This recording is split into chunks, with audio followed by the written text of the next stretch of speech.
I've worked at this place for as long as I remember, and it's pretty weird and even harder to describe. It's your usual family fun indoor park, I guess. There's a million of them all over the place, and they all have different names.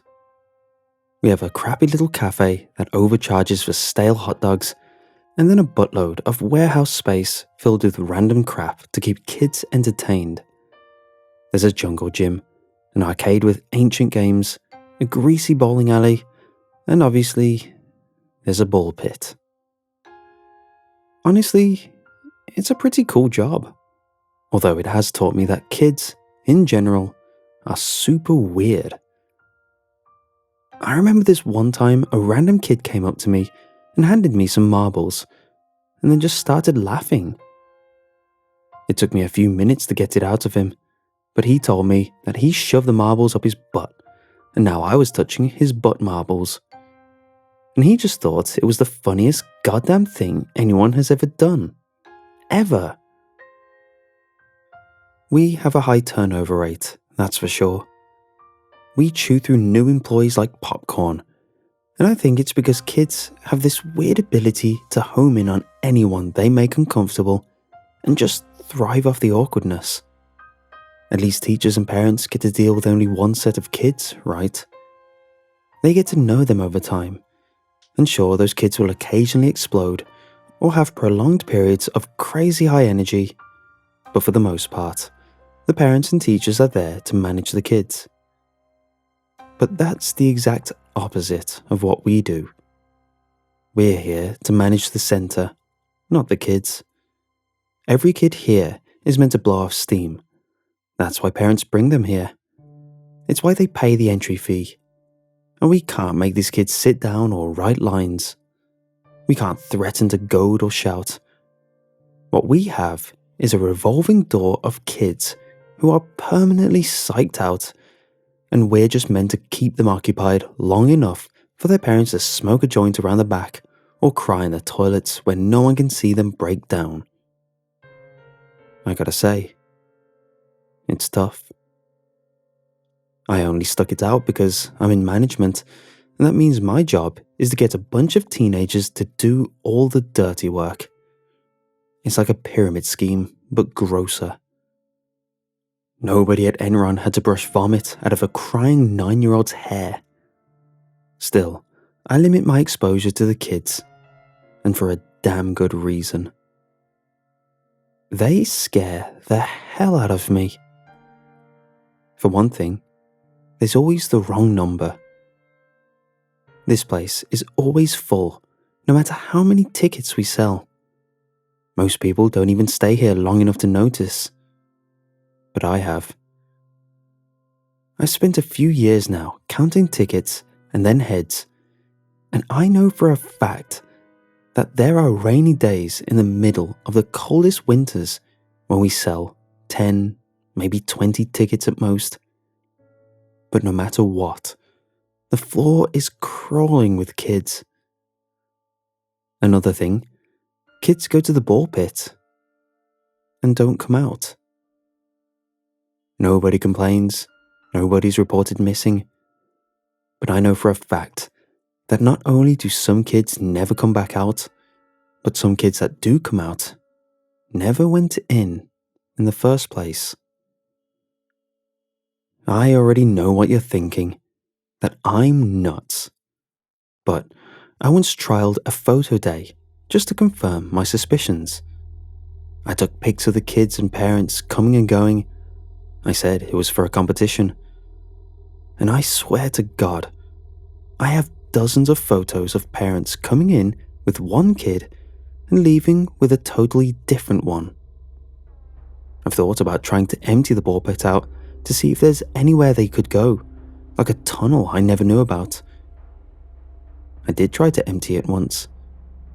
It was years ago, and I wanted to clean it properly. So I waited until after hours and started scooping balls out and dumping them into empty bins. But after a while, I got scared and stopped. Something about the experience just freaked me out. It was like the more balls I pulled out, the quieter everything got.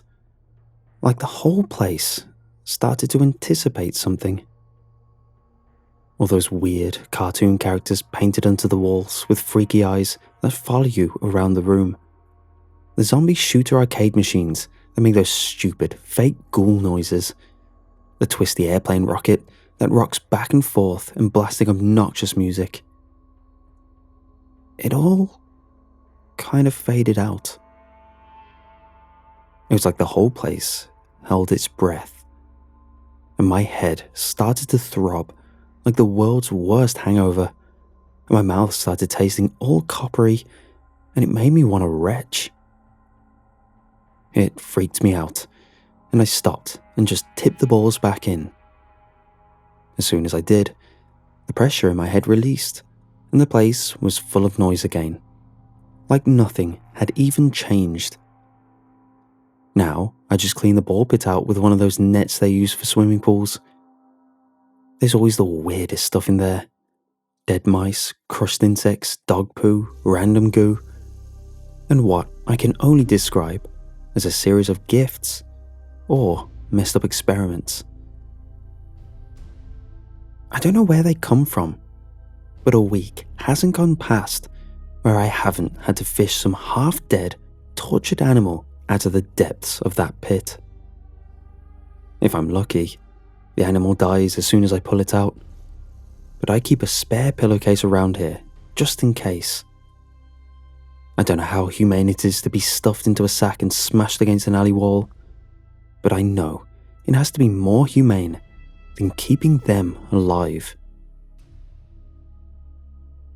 I used to think the kids dragged roadkill in there, but after I started paying a little more attention, I noticed things like badly sutured wounds stitched together with random threads, or even half-healed amputations.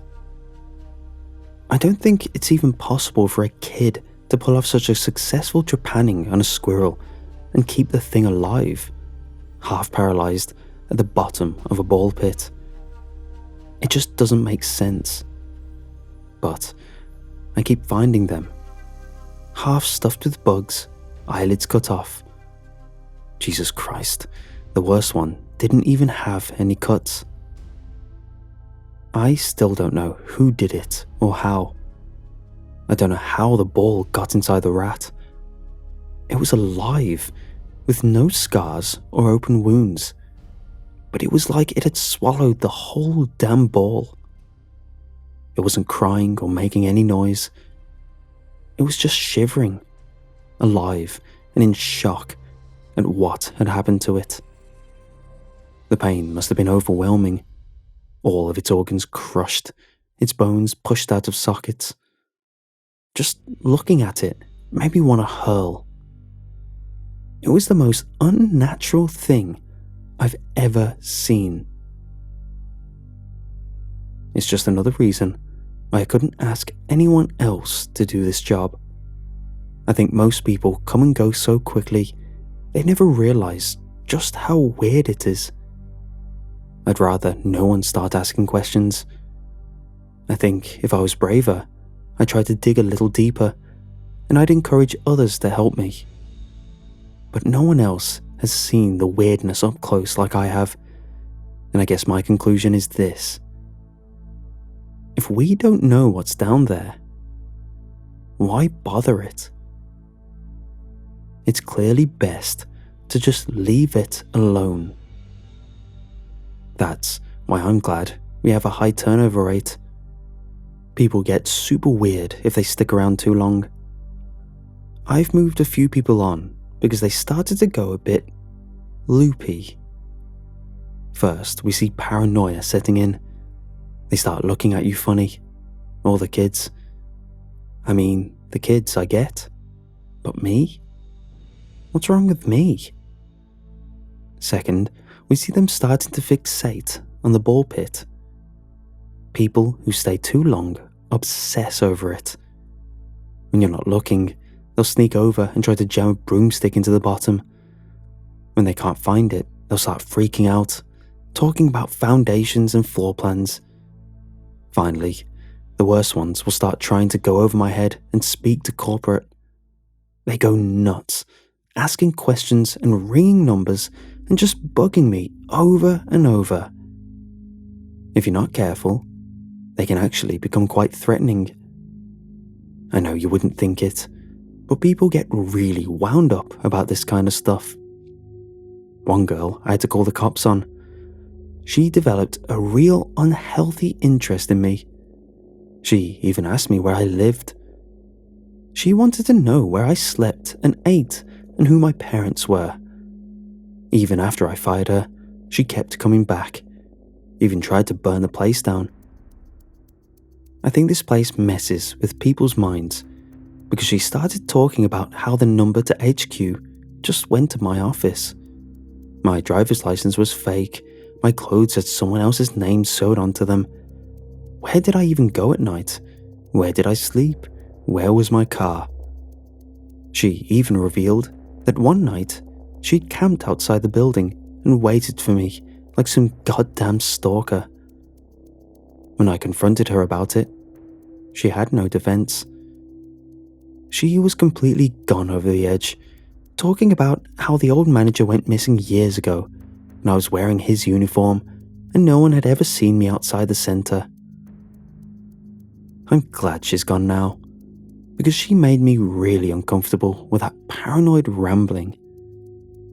I still don't know what she was implying. Honestly, just listening to her gave me a really bad headache with a coppery taste.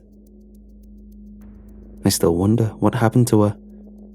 But she's a good example of why we should just leave this thing alone, because, sure enough, the next week, I found myself fishing one of her shoes out of the ball pit. I think what was weirdest about that was that it wasn't covered in blood or anything like that. It just had a small note asking me, personally, for help. She was so troubled. I tried to tell her to stop, tried to give her some clue. When I'd fired her, just before the stalking started, she started asking me all these questions about how long I'd been working here and whether I'd seen the bottom of the ball pit. And I kept trying to tell her, I've been here for as long as I can remember, and I'm pretty sure the ball pit is bottomless. Well, now she can be sure about it too.